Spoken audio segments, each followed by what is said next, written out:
अपने 34 साल के सार्वजनिक जीवन में पप्पू यादव अब तक 280 करोड़ रुपए लोगों के बीच बांट चुके हैं। और ये आंकड़ा अपने आप में इस बात को बताता है कि अगर वाकई में पप्पू यादव ने 280 करोड़ रुपए लोगों के बीच बांट दिए हैं, तो उनसे बड़ा मसीहा ना कोई हुआ है और ना कोई हो सकता है। जब भी कोई आदमी नेता शब्द का प्रयोग करता है तो आपके दिमाग में सिर्फ इतना आता होगा कि ये आदमी लोगों से जाकर वोट मांगेगा और उसके बाद ये आदमी सबको परेशान कर देगा, कोई काम नहीं करेगा और इस आदमी का फिर से जो दर्शन है वो अगले चुनाव में होगा। लेकिन पप्पू यादव ने इन तमाम चीजों को धत्ता बताते हुए अपना एक अलग इमेज सेट किया है। और पप्पू यादव का ये जो 280 करोड़ रुपए का जो आंकड़ा है, ये हम नहीं कह रहे हैं, बल्कि पप्पू यादव ने खुद एक पॉडकास्ट में बताया है। और पप्पू यादव ने पूरी कहानी सुनाई है कि कैसे कोरोना से लेकर बाढ़ तक उन्होंने लोगों की मदद की है, अपने पत्नी से छुपा कर की है, कैसे अपने बाप दादा की जमीन बेचकर वो लोगों को मदद पहुंचाते हैं। और वो कहते हैं कि ऐसा हम सिर्फ इसीलिए करते हैं क्योंकि हमको संतुष्टि मिलती है।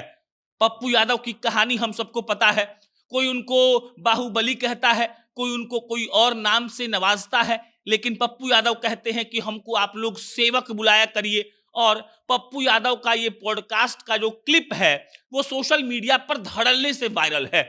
पप्पू यादव ने पॉडकास्ट करते हुए कहा है कि 280 करोड़ रुपए हमने 34 साल के सार्वजनिक जीवन में बांट दिया है। और पप्पू यादव बताते हैं कि कैसे उन्होंने कोरोना में 90 कट्ठा जमीन बेचा और 90 कट्ठा जमीन बेचकर जो 5 करोड़ रुपया उनको मिला, पप्पू यादव ने उन पैसों को लोगों के बीच में वितरित कर दिया। पप्पू यादव उसी पॉडकास्ट में बताते हैं कि कोरोना में हर दिन उनके घर पर लाख से ज्यादा लोग का खाना बन रहा था और पप्पू यादव खुद जाकर घर घर में दूध बांटने का काम कर रहे थे। इसके अलावा जो बिहार में अभी बाढ़ आई थी उनके क्षेत्र में, पूरा कोसी सीमांचल एरिया में, उसके लिए पप्पू यादव बताते हैं कि अपनी पत्नी रंजीता रंजन से छुपाकर हमने पूर्णिया में 5 बीघा जमीन बेचा, 3 करोड़ रुपए हमको मिला और 3 करोड़ रुपए हमने लोगों को बाढ़ में जाकर बांट दिया, राशन बांट दिया, कैश दिया, क्योंकि सबका घर उजड़ चुका था।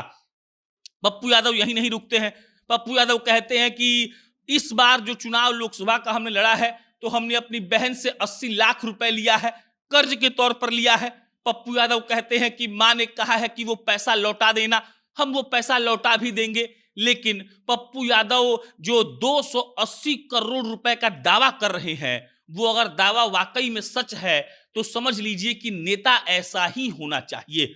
34 साल के हिसाब से 34 साल सार्वजनिक जीवन में होते हुए पप्पू यादव को हो गए हैं और उस आदमी ने अब तक 280 करोड़ रुपए जनता के बीच में वितरण कर दिया है, बांट दिया है, उनकी हेल्प कर दी है। और पप्पू यादव ये सब जब पॉडकास्ट में बता रहे थे तो लग रहा था कि वाकई में पप्पू यादव बहुत जिगरा वाले व्यक्तित्व के इंसान हैं।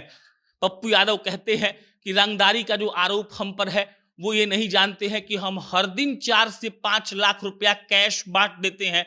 जो आदमी 5 लाख रुपया रोज कैश बांट रहा है वो क्या किसी से रंगदारी मांगेगा और क्यों किसी से रंगदारी मांगेगा।